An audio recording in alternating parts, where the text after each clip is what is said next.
Today நம்ம இந்த வீடியோவில் ப்ரொடக்டிவாக இருக்க பீப்புள்ஸோட காமனான ஹேபிட்டை பற்றி தான் டிஸ்கஸ் பண்ண போகிறோம்.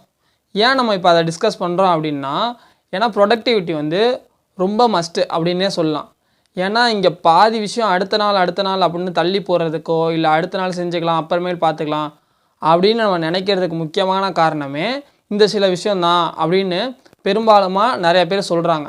ஸோ அந்த விஷயம் என்னென்ன, நம்ம அதை எப்படி சேஞ்ச் பண்ணிக்கலாம், அதை எப்படி கரெக்ட் பண்ணிவிட்டு நம்ம இனிமேல் எல்லா வேலையிலையுமே ஒரு அப்புறமேல் பார்த்துக்கலாம், இல்லை வேணாம் செய்யாமல் இருக்கலாம், இல்லை இவ்வளோ செஞ்சால் போதும் அப்படின்னு இல்லாமல் கொஞ்சம் ப்ரீ பிளான்டாக இருந்து அந்த டாஸ்க்கெல்லாம் ஈஸியாக கம்ப்ளீட் பண்ணலாம் அப்படின்றத பற்றி தான் நம்ம இந்த வீடியோவில் பார்க்க போகிறோம். ஸோ வாங்க வீடியோக்குள்ளே போகலாம்.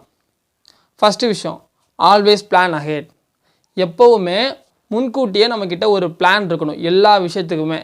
ஏன்னா அப்போ தான் ஏதாவது எதிர்பாராமல் நடக்கும்போது நம்மளால் கரெக்டாக யோசிக்க முடியும். இல்லை அந்த டேவே வந்து ஒரு பிளானே இல்லாமல் போகுது அப்படின்னும்போது நமக்கு எதிர்பாராமல் ஒரு விஷயம் நடக்கும்போது அதையும் நம்மளால் எப்படி மேனேஜ் பண்ண முடியாது. அதனால் எப்போவுமே முடிஞ்ச வரையுமே ஒரு ஷெட்யூல் போட்டு வச்சுக்கோங்க.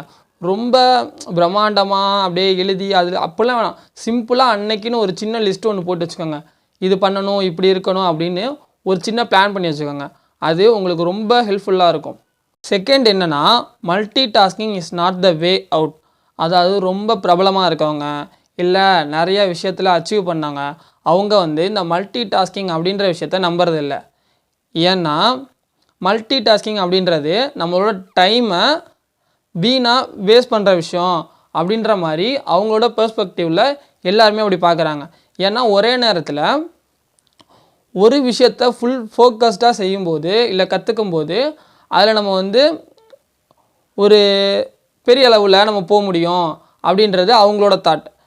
அதே மாதிரி நம்ம இப்போ நார்மலாக பார்க்கும்போது ஒரே நேரத்தில் ஒரே வேலையை செய்யும்போது கொஞ்சம் ஈஸியாகவும் இருக்கும், அது மேலேயுமே எல்லா கான்சன்ட்ரேஷனையும் வச்சுருப்போம். அதே நம்ம 2-3 விஷயத்தை மாற்றி இந்த விஷயம் இல்லை இந்த விஷயத்துலேருந்து அந்த விஷயம் அப்படின்ட்டு வேறு விஷயம் கற்றுக்கணும்னு நினச்சாலும் சரி, இல்லை வேறு விஷயம் ஒரே நாள்லேயே மாறி செஞ்சாலுமே சரி, அப்போது நம்மளுக்கு ஒரே கன்ஃபியூஷன் ஆகும்.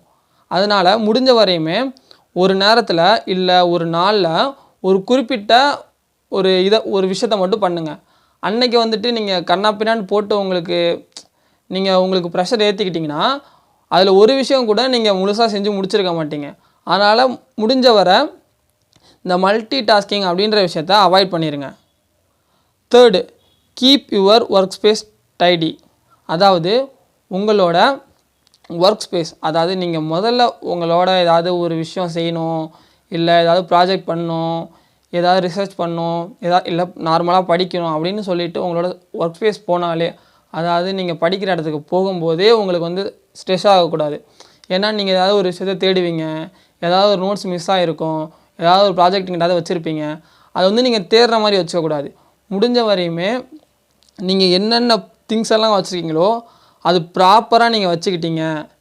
எல்லாத்துலேயுமே உங்களுக்கு இன்னென்ன விஷயம் இன்னன்னைக்கு சப்மிட் பண்ணணும், இன்னென்ன விஷயம் முடிச்சாச்சு, இன்னென்ன விஷயம் இனிமேல் பண்ணணும் அப்படின்ட்டு ஒரு லேபிள் ஒட்டி கண்டினியூஸாக ஃபாலோ பண்ணிட்டு வந்தீங்கன்னா நீங்கள் அந்த பிளேஸ்க்கு போகும்போது உங்களுக்கு ஏதாவது படிப்போம், ஏதாவது ப்ராஜெக்ட் பண்ணுவோம், ஏதாவது அன்னைக்கான வேலையை பண்ணலாம் அப்படின்னு தான் தோணும். அந்த திங்ஸை காணாம் இந்த திங்ஸை காணாம் அப்படின்னு உங்களை நீங்கள் ப்ரெஷர் பண்ணிக்க வேணாம். ஃபோர்த்து விஷயம், start with difficult task first. இது மேபி நிறைய பேர் சொல்லியிருக்காங்க. பெரும்பாலுமா இந்த யூடியூப்லேயே நிறைய ப்ரொடக்டிவிட்டி பற்றி பேசுகிறவங்க இந்த விஷயத்த சொல்லுவாங்க. ஏன்னா உங்களோட டே ஸ்டார்டிங்கில் நீங்கள் அவ்வளோ எனர்ஜியாக இருப்பீங்க. அப்போது நீங்கள் ரொம்ப கஷ்டமான இல்லை ரொம்பவே நம்மளால் முடிக்க முடியாது அப்படின்னு நீங்கள் முந்தின நாள் விட்டதெல்லாம் இன்னையோட நாளில் ஃபஸ்ட்டு நீங்கள் செஞ்சீங்க அப்படின்னா ஈஸியாக முடிச்சிடலாம் அப்படின்றதான் இதோட கான்செப்டே. ஏன்னா நீங்கள் எடுத்தோடனே சின்னதாக இருக்க ப்ராப்ளம்ஸ்லாம் சால்வ் பண்ணிவிட்டு பெரிய விஷயத்துக்கு போகும்போது ஆஃப்டர்நூன் வந்துடும். அப்படி வந்துருச்சு இல்லை ஈவினிங் டைம் ஆயிடுச்சு அப்படின்னா உங்களுக்கு கஷ்டமாக இருக்கும். இல்லைனா மேபி திரும்பி அடுத்த நாள் பார்த்துக்கலாம் அப்படின்னு நீங்கள் திரும்பி அதை தள்ளி வைக்கிற மாதிரி தான் இருக்கும். அதே நீங்கள் ஃபஸ்ட்டு அந்த விஷயத்தை செய்யும்போது கடைசி சின்ன விஷயம் இருக்கும்போது அந்த விஷயத்தையே முடிச்சிட்டோம், இது சின்னது தான் அப்படின்ற மாதிரி இதையும் நீங்கள் ஈஸியாக முடிச்சிடலாம். அதனால் முடிஞ்ச வரையுமே ரொம்ப கஷ்டமான விஷயத்த ஃபஸ்ட்டே, அதாவது மார்னிங் அதை முடிச்சிருங்க அப்படின்னு சொல்கிறாங்க. ஃபிஃப்த்து விஷயம், டேக் பிரேக்ஸ். மிச்ச எல்லா விஷயமும் எவ்வளோ இம்பார்ட்டனோ அந்த அளவுக்கு இந்த விஷயமும் இம்பார்ட்டன்ட். இங்கிலீஷில் வந்து ஒரு ப்ராவர்ப் இருக்குது, all work and no play makes Jack a dull boy அப்படின்னு ஒன்று இருக்குது. அதாவது நிறையா ஒர்க் இருந்தோம், அதை செஞ்சுட்டு கொஞ்சம் கூட பிரேக், அதாவது விளாட போகாதனால ஜாக் வந்து ஒரு மந்தமான பையனாயிட்டான் அப்படின்றதான்.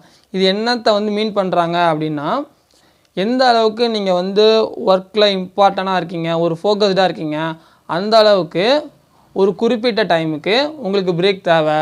முடிஞ்ச வரையும் இந்த 5 விஷயத்தை நீங்கள் ஃபாலோ பண்ணிங்கனாலே உங்களோட ப்ரொடக்டிவிட்டி வந்து இன்க்ரீஸ் ஆகிரும். அதுக்கப்புறம் எந்த விஷயத்தையுமே நீங்கள் அடுத்த நாள்னு தள்ளி போட தேவையில்லை.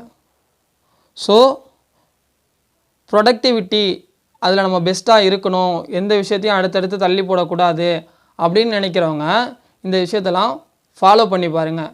உங்களுக்கு பெஸ்ட்டான ரிசல்ட் கிடச்சிச்சின்னா வீடியோ கீழே வந்து கமெண்ட் பண்ணுங்கள். அப்படி இல்லை இது எனக்கு செட் ஆகலை அப்படின்னு நீங்கள் நினச்சா கூட அதையும் வந்து சொல்லுங்கள்.